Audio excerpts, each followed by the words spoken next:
Reels वाली बहू। प्रज्ञा को रील्स बनाने का बड़ा ही क्रेज है और वो दिन भर रील्स बनाती रहती है। खाते पीते घूमते फिरते घर में कॉलेज में रील्स बनाने के कारण प्रज्ञा पूरे कॉलेज में हाईलाइटेड है। जहां उसकी रील्स सभी को पसंद आते हैं, वहीं मनीषा चिंता में डूबी रहती है। एक रोज जब खाते हुए प्रज्ञा रील्स बना रही होती है, तब मनीषा कहती है, एक मिनट भी चैन नहीं है इस लड़की को। ये नहीं कि खाना तो आराम से खा ले, लेकिन नहीं, अरे थोड़ी देर रील्स नहीं बनाओगी तो आसमान नहीं टूट पड़ेगा। अरे मम्मी, इसी को तो कहते हैं डिटर्मिनेशन। तुम नहीं समझोगी ये सब। भगवान, इस लड़की को सद्बुद्धि दे। जब देखो तब टेढ़ा बाका मुंह बनाती रहती है। मनीषा की बात का प्रज्ञा पर जरा भी असर नहीं होता और वो खाते खाते रील्स बनाती रहती है। दिन बीतने लगते हैं और देखते देखते प्रज्ञा का कॉलेज भी खत्म हो जाता है। आए दिन कोई ना कोई मनीषा को प्रज्ञा की शादी करवाने का सुझाव दे जाता है। सब ठीक ही कहते हैं, प्रज्ञा की शादी कर देनी चाहिए। अपने घर के काम काज में व्यस्त हो जाएगी तो खुद ही ये रील्स और नाच गाना बंद हो जाएगा। मनीषा और प्रेम प्रज्ञा के लिए एक अच्छा लड़का ढूंढ लगते हैं और तभी विक्की का रिश्ता प्रज्ञा के लिए आता है, जिसने प्रज्ञा को उसकी रील्स देखकर पसंद कर लिया था। अगले दिन विक्की अपने माता पिता के साथ प्रज्ञा के घर पहुंच जाता है और प्रज्ञा साड़ी पहने हाथों में चाय की ट्रे लिए उनके सामने आती है। जब विक्की को पसंद है तो हमें भी बहू पसंद है। बहन जी, आप बारात की तैयारी कीजिए। एक बार लड़का लड़की अकेले में बात कर ले तो अच्छा रहेगा। हाँ हाँ, क्यों नहीं। मनीषा विक्की को प्रज्ञा के कमरे में भेजती है, जहाँ प्रज्ञा पहले से ही रील्स बना रही होती है। तभी विक्की कहता है, आ गए आपके साजन जी। हमारे साथ ये रील्स कंप्लीट करती तो और भी अच्छा रहता। अच्छा जी, अब आ ही गए हैं तो बना ही लेती हूँ आपके साथ। दोनों मिलकर रील्स बनाते हैं। जब वी मीट और तुरंत पोस्ट भी कर देते हैं। फिर विक्की कहता है, जब आप साड़ी में चाय लेकर आई तब मुझे लगा कि कहीं मैं गलत घर में तो नहीं आ गया। अब सही है। दोनों की शादी पक्की हो जाती है और शादी के दिन भी प्रज्ञा रील्स बनाने से चूकती नहीं। यहाँ तक कि बारात के समय भी नाचते हुए रील्स बनाती है। सभी लोग प्रज्ञा की तारीफ के पुल बांध देते हैं और प्रज्ञा नाचती गाती अपने ससुराल चली जाती है। सब कुछ अच्छा चल रहा होता है। प्रज्ञा यहाँ भी दिन भर हर चीज की रील्स बनाती रहती है।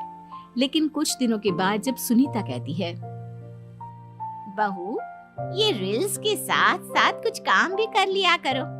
वैसे तुझे और क्या क्या बनाना आता है? मम्मी जी, वैसे तो सब कहते हैं कि मैं सब कुछ अच्छा बनाती हूँ, लेकिन मुझे लगता है कि मैं मैगी अच्छा बना लेती हूँ।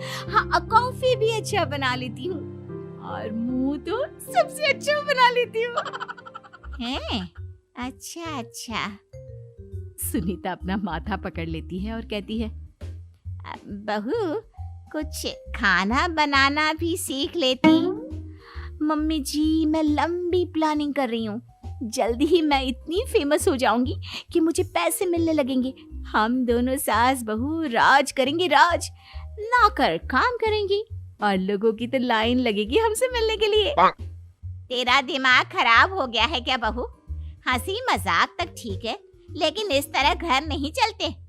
जितना जल्दी हो इस घर के तौर तरीकों को सीख लो। प्रज्ञा मुंह घुमाकर चली जाती है और तुरंत उसी वक्त एक रील बनाती है। ये देख सुनीता का गुस्सा 7वें आसमान पर चला जाता है और विक्की के घर आती ही सुनीता उसे सब कुछ बताती है। विक्की भी अब प्रज्ञा की इन हरकतों से परेशान हो जाता है। तुम टेंशन मत लो मम्मा, मैं देख लूंगा। विक्की कमरे में जाता है तो देखता है कि प्रज्ञा रील्स बना रही है। विक्की बड़े ही प्यार से प्रज्ञा से कहता है, प्रज्ञा, इन सब के लिए मैं तुम्हें मना नहीं कर रहा हूँ, लेकिन फिर भी हर वक्त तो ये अच्छा नहीं लगता ना। समझने की कोशिश करो, मुझे भी तुम्हारा थोड़ा वक्त चाहिए।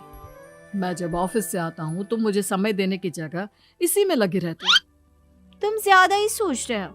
तुम भी मेरे साथ रील्स बनाओ ना, तुम्हें भी बहुत अच्छा लगेगा। तुम्हें इज्जत से कोई बात समझ में नहीं आती क्या? दिमाग खराब हो गया है तुम्हारा इस चकाचौंध से। अगर तुमने अपना रवैया नहीं बदला तो मैं तुमसे दूर चला जाऊंगा। तुम ही रिश्ता लेकर आए थे, मुझे लड़कों की कमी नहीं थी और ना आज है। विकी दरवाजा पटक कर चला जाता है। धीरे धीरे विकी प्रज्ञा से दूर होता जाता है। एक रोज मनीषा प्रज्ञा के ससुराल उससे मिलने जाती है। तब सुनीता उससे कहती है, बहन जी अब आई हैं तो कुछ दिन यहाँ रहकर जाइएगा, आप ही का घर है। हाँ मम्मी, बहुत दिन हो गए तुम्हारे साथ एक भी रील नहीं बनाई मैंने। प्रज्ञा तुरंत अपने फोन में रील्स ऑन कर लेती है। ये सब मुझसे नहीं होता। तेरा ये भूत अभी तक नहीं उतरा क्या? बहन जी आप कुछ कहती नहीं क्या इसे? जब आप ही कुछ नहीं कर पाई तो मैं कर ही क्या सकती हूँ, सास तो वैसी ही बदनाम है। शाम को घर की लाइट चली जाती है और मनीषा प्रज्ञा से कहती है, मेरे घुटनों में बहुत दर्द हो रहा है, तू लाइट का कुछ इंतजाम करना बेटा। अच्छा कैंडल जला देती हूँ मम्मा। प्रज्ञा गाते हुए कैंडल जलाती है और खिड़की के पर्दे के पास रख देती है। मनीषा जिसे बहुत दर्द हो रहा है वो सो जाती है और प्रज्ञा हमेशा की तरह अपने रील्स में लग जाती है। उधर कैंडल की वजह से पर्दा आग पकड़ लेता है और मनीषा के कमरे में आग लग जाती है। बचाओ, कोई है बचाओ। सभी भागते हैं और विकी कमरे की आग बुझाने में लग जाता है, लेकिन तब तक मनीषा आधी जल चुकी थी। मनीषा की हालत देख प्रज्ञा रोने लगती है। विकी मनीषा को तुरंत हॉस्पिटल ले जाता है और उसे एडमिट कराता है। विकी प्रज्ञा से कहता है, देख लिया ना, तुम्हारे इस नाच गाने की वजह से आज तुम्हारी माँ की जान जाते जाते रह गई। अब पता नहीं तुम और क्या चाहती हो। उधर डॉक्टर कहते हैं, इनकी हालत बहुत नाजुक है, आधे से ज्यादा जल चुकी है। प्रज्ञा रोती हुई मंदिर में जाती है और भगवान के आगे जाकर कहती है, भगवान मेरी माँ को ठीक कर दो, मैं कसम खाती हूँ हाथ से ये रील्स बनाना छोड़ दूंगी, बस मुझे मेरी माँ वापस मिल जाए।